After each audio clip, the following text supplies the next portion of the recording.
Most people think wealth comes from some six-figure job or hitting it big in crypto. Maybe they got lucky and won the lottery, or maybe they just hit big in the stock market. But I'm here to tell you, a lot of people who become wealthy, they're moving way different than you might think in the 20s and 30s. In this video, I'm going to show you the habits, systems, and mindset shifts that wealthy people use to start early building their wealth. I'm going to show you how you can implement that even if you're starting from nothing. Now come on, let's get it. Let's start with the first one. They buy assets and not lifestyle. Wealthy people prioritize ownership over an image. And I'm saying that to say to where, hey, they prioritize buying an appreciating asset over a depreciating asset. When I was younger, it would be cool to see someone with a fly car. And I would think that that was everything. But now that I'm older, more mature, and well-versed in this type of language, I understand that with financial literacy and financial education, that's not the smart move. Now, hey, there are apps like Turo and other things that you can use to rent out your car to make it an asset. But honestly, usually when you're buying a vehicle, as soon as you drive it off the lot, it's a depreciating asset.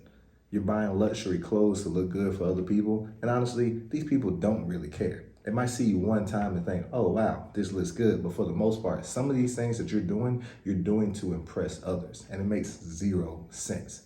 You should prioritize buying some assets such as real estate, businesses, stocks, a little crypto, whatever it is that can bring you money. Even if it's equipment to go ahead and make YouTube videos like these, you're buying something that can be used to generate revenue. Wealthy people also delay gratification. So think of this like, they choose to invest over impress, right?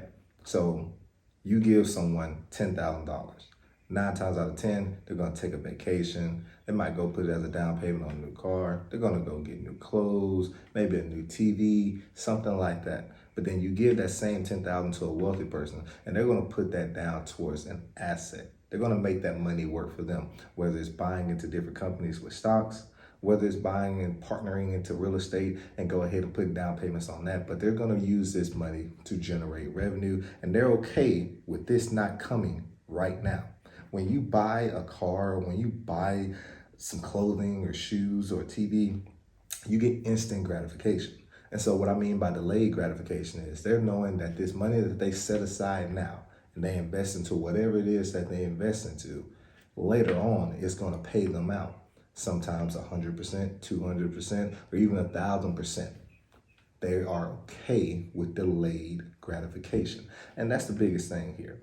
Understanding that, hey, you know what? Investing isn't some just get rich quick scheme. We're doing long-term investing here. And so you're placing this thing in assets that will build you wealth over long term. As long as you stay consistent and keep doing these habits over and over, it'll just become like clockwork. Now, I said this earlier, but some of the assets that wealthy people focus on, we can start off with ETFs, which are just big baskets of stocks that you can buy under one fund. So instead of risking all your money into one individual company, you can go ahead and buy a basket of companies. That way, if one is doing bad, you have another that is doing well, and it can offset that, okay? Next, you're going to have real estate, okay? Now with real estate, we all know it might be a hefty upfront cost, but they pay out in the long run, okay? You buy this home, and 20, 30 years from now, this home can sometimes 2x, even 3x. On top of that, you have rental income coming from it each month. You have someone else paying down the mortgage, which means you are getting more equity and someone else is paying in that equity for you. It's a win-win situation. Not to mention you have the tax benefits from owning a home as well. Next, you have digital products. Now with digital products, it might take a little time to create one, but once it's created, you don't have to create it again, and you can sell it an infinite amount of time. Think about Microsoft, think about Apple, their software systems and things like that. These are all digital products and digital interfaces that they created that they implement into all of their products, right? They made it once, but they're selling it an infinite amount of times. You can use this just on a smaller scale. And lastly, don't forget about businesses. That's right, you can purchase a business. And it's actually becoming pretty popular lately since we're getting closer and closer to 2030. 2030 is the year that all baby boomers will be at retirement age.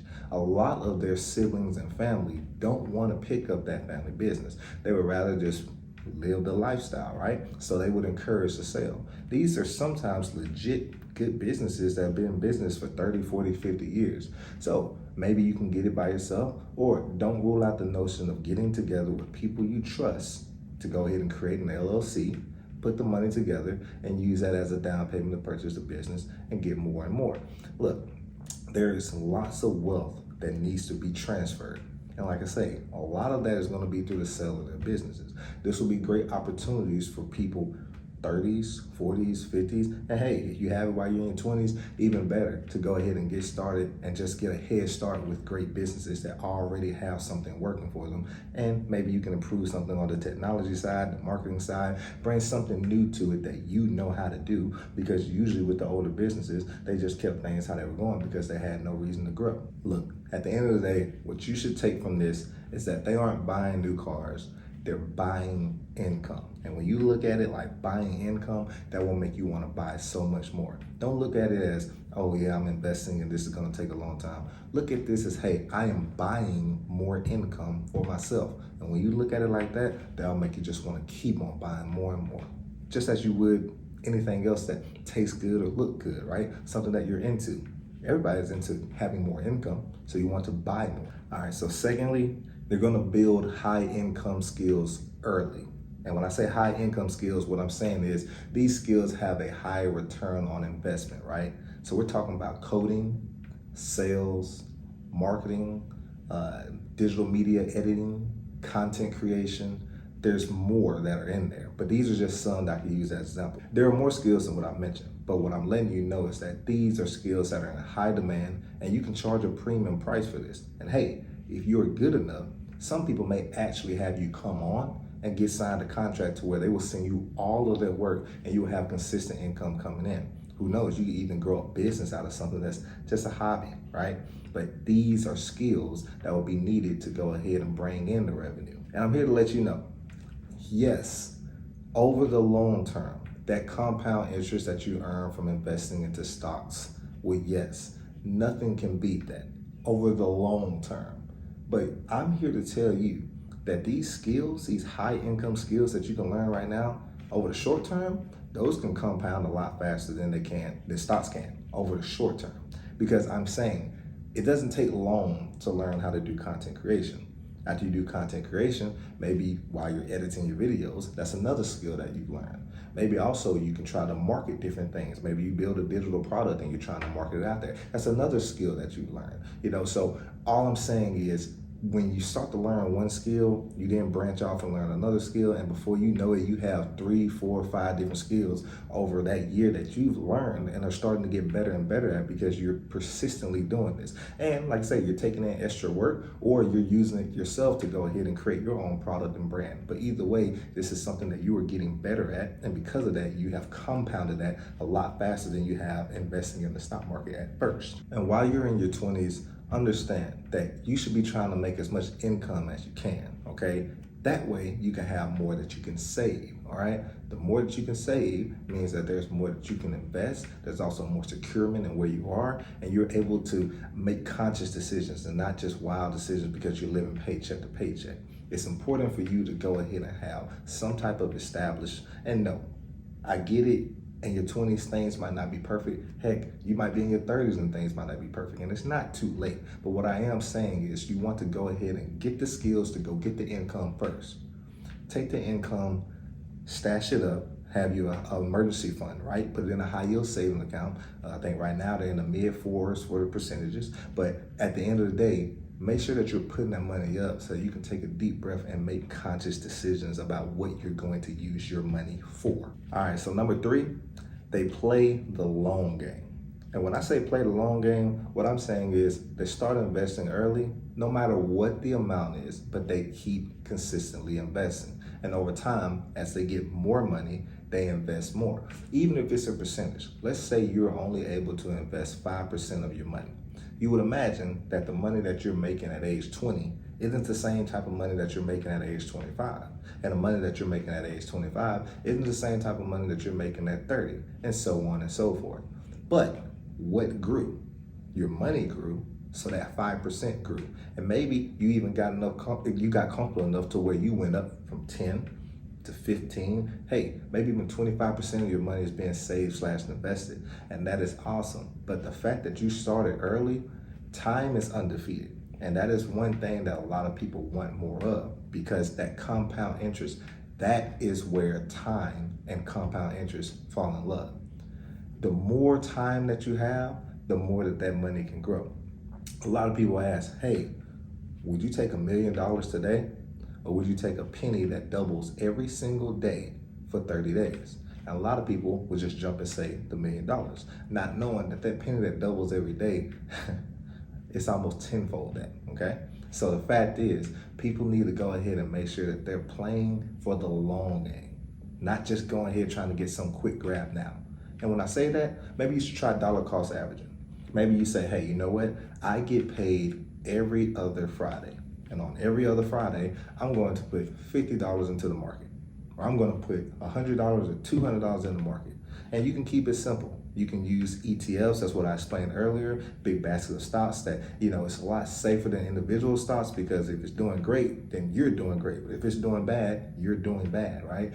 With the funds, you have a lot of companies that are in one that you can go ahead and rely that, hey, the majority of these will trend up as it has over the last 30, 40 years, right? And when I'm saying that, look at some funds that maybe mimic the S&P 500, right? Maybe you have VOO, SPY. Maybe you want some tech exposure. Maybe you go QQQ, maybe you want some gold as a hedge. Maybe you can invest in GLD or IAU. Let's see, maybe you want to go ahead and invest in some growth funds, right? So some growth companies. So you can invest in VUG. There's tons of different funds that are sectored for what it is that you're interested in. All I'm saying is, before you invest, make sure you talk to someone that's a legal professional. Like say, hey, these videos are for educational purposes and entertainment purposes only. So I am not giving financial advice. So please, when you're going to invest, make sure that you are talking with a legal professional, doing your own research before you invest, because you can and sometimes will lose money, okay? But what I'm letting you know is, consistently over the long term, someone that is investing, they will go ahead and be 100 times ahead of someone else, as long as you're investing the right way. You're not taking risks, you're not taking big swings, it's just consistent repetition. So that's why I mentioned dollar cost averaging. Take into example, putting $50 a week into VOO, just starting at the age of 22. By the time you are 50, you will have over 500K in that investment portfolio. It's just simple. Why would you not? And of course, you're going to be investing in other things. Like I say, digital products, businesses, real estate, all of that will be coming together and creating your net worth. But I'm just saying, why would you not go ahead and just throw a little bit in there? Think of this like, hey, I'm putting this in here because this is going to pay me later. And I just got to trust the process. There's too many people out here that have shown you that you need to invest for your future. We all know someone who didn't do that, who might still be working in their 60s, who might still be working in their 70s or 80s, and it's not by choice. Do we want to be those people? No, and this is not talking about those people. But what I'm saying is, do we want to be those people? And that answer is no. So if you know that, why wouldn't you make the change now? Come on. Last and fourth thing that they do, they build systems.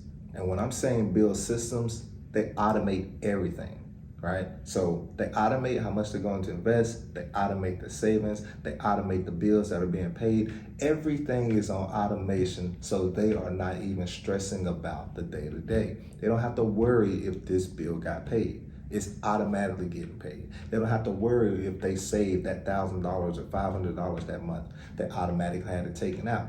If you see this money, then you're going to feel like you have more than what you really have.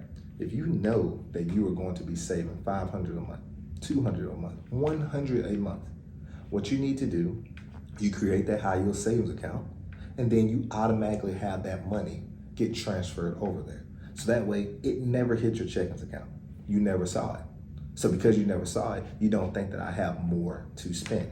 Does that make sense? If you see it there, 9 times out of 10, you're gonna think that you have more to play with or more to spend than what you do. But if you go ahead and have that money automatically transferred over into your investment account, if you have that money transferred over into your savings account, if you have your bills automatically taken out, then therefore you know what it is that you have to work with, and you're not stressed about, hey, you know what, did I pay this? Or did I put this here? Do I really have enough to go and hang out with the fellas or hang out with the ladies or whatever the case is, right? You don't know unless you have a system in place. And that system just makes everything run better, run smoother, and you can focus on other things because you're not having to worry about your money on the day-to-day. So the next thing I would say is every month, look at your net worth, right? Make sure that you're trending up in a positive direction. If you're going backwards, then you need to look at what was the reason that month that you went backwards. How can you make that change? Hopefully it was a one-off instance and not something that you signed up for. And then you go ahead and you make that necessary change so you can keep increasing your net worth. That is it. It's as simple as that. We're not going to worry about this on a day-to-day, week-to-week, or anything like that. But every month you should be looking at what's coming in and what's coming out of your account and making sure that you know everything. Because like I say, think of your money like it's your wife, right? Or your lady, right? If you don't keep eyes on her, then she'll go somewhere else, right? So you gotta protect her, you gotta nurture her, you gotta make sure you're showing her some love, right? So that's how you're gonna treat your bank account, right? You want to make sure that you're looking at it, knowing what's coming in and what's coming out, because like I say, if you're not paying attention, that money's just gonna be going out and it's not coming back. And the last thing that I'm gonna tell you is to take your emotions out of your money. When you're dealing with finances, emotions can ruin that. I tell people all the time, the stock market is an emotional place. Any negative news usually affects the market in a negative way. You have to be focused. You have to, remain true to what it is that you've researched and how you feel about what is going on. If you have developed a plan that is correct for you and will lead you to success, then don't worry about the day-to-day things. Don't worry that something comes up and it's like, oh wow, like this might affect this. If you've invested into, Apple, right? If you feel like Apple is a great company, then you've done your research, you feel strongly about that. So a couple of negative days or negative months in Apple won't deter you from going ahead and still making those investments, right? Because you've done your research on this company and you feel like they're going to grow even more based off of what it is that they're trying to bring in the future, right? It's the same thing with a lot of this stuff, right? You might have a real estate deal that could be a good deal, even though the market may be bad. If it's a good deal and the numbers say so, then you have to go with what you've looked up. Don't go with emotion. Don't go with other people that aren't even doing anything that you're doing. You have a lot of people that will comment on things that you're doing or things that you're saying that aren't even actively in that space, but they're just listening to, social media, they're listening to the news, whatever the case is. If you have done your own research, which you should have, and you feel like these are good ideas, then remove emotion out of it and go ahead and stay concise, take actionable plans, and make it happen. All right, so now you don't need to be rich to start, but you do need to take rich steps to go ahead and make sure you're free in your 40s. And you're gonna be doing this in your 20s and 30s. And hey, don't worry, if you're just not getting started, then do it in your 30s and 40s so you can be free in your 50s. At the end of the day, you are making actionable steps. You are here on this video because you are choosing to learn information to make these steps. And now we're gonna go out there and get it. And don't forget to hit that subscribe button and also turn on your notifications. That way you get more videos like these. I post content like this every Tuesday and Friday, and it's covering investing, mindset, and budgeting. Until next time, I'm your host, Marcus. You're here on Zero to Wealth, and I will see you on the next episode. Peace.